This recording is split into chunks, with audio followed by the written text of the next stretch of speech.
01. The art of war. Strategy. 02. The strategy of operating outside the sphere of emotional influence is part of the general strategy of unfathomability. 03. Those skilled in defense hid in the deepest depths of the earth. 04. Those skilled in attack maneuver in the highest heights of the sky. Therefore they can preserve themselves and achieve complete victory. 05. This emphasis on the advantage of enigma, one that is puzzling, ambiguous, or inexplicable. A perplexing speech or text, a riddle, pervades thinking, from the political realm to the realms of commerce and craft, where, it is said, a good merchant hides his treasures and appears to have nothing, and a good craftsman leaves no trace. 06.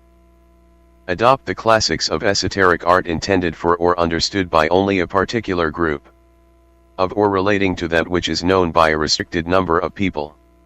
Confined to a small group. Not publicly disclosed, confidential. 07. Ed. Military science takes up the central theme of the practices of the art of war. 08.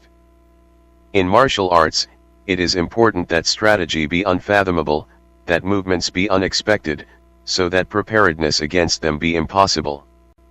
09.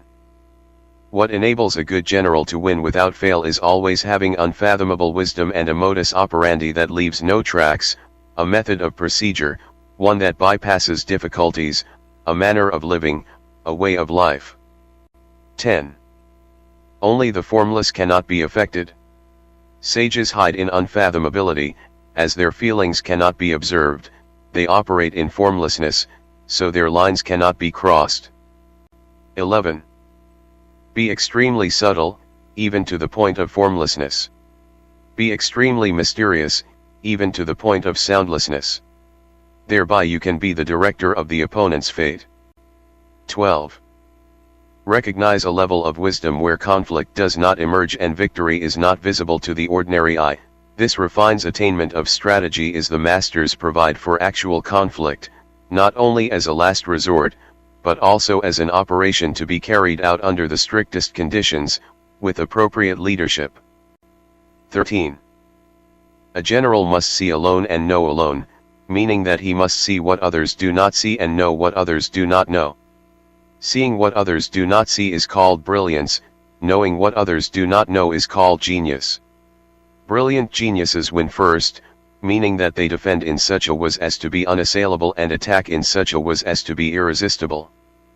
14.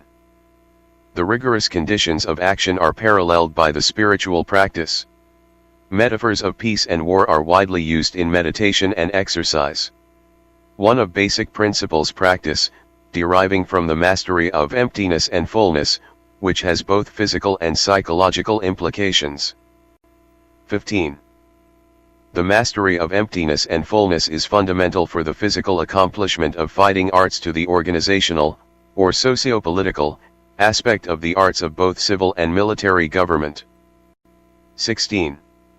Understanding of emptiness and fullness as the way to certain victory. 17. The masters say, this is a matter of emptiness and fullness. When there are rifts between superiors and subordinates, when generals and officers are disaffected with each other, and dissatisfaction has built in the minds of the troops, this is called emptiness. When the civilian leadership is intelligent and the military leadership is good, then superiors and subordinates are of like mind, and will and energy operate together, this is called fullness. 18. The skilled can fill the people with energy to confront the emptiness of others, while the incompetent drain their people of energy in the face of the fullness of others. 19. When welfare and justice embrace the whole people, when public works are sufficient to meet national emergencies, when the policy of selection for office is satisfactory to the intelligent, when planning is sufficient to know strengths and weaknesses, that is the basis of certain victory.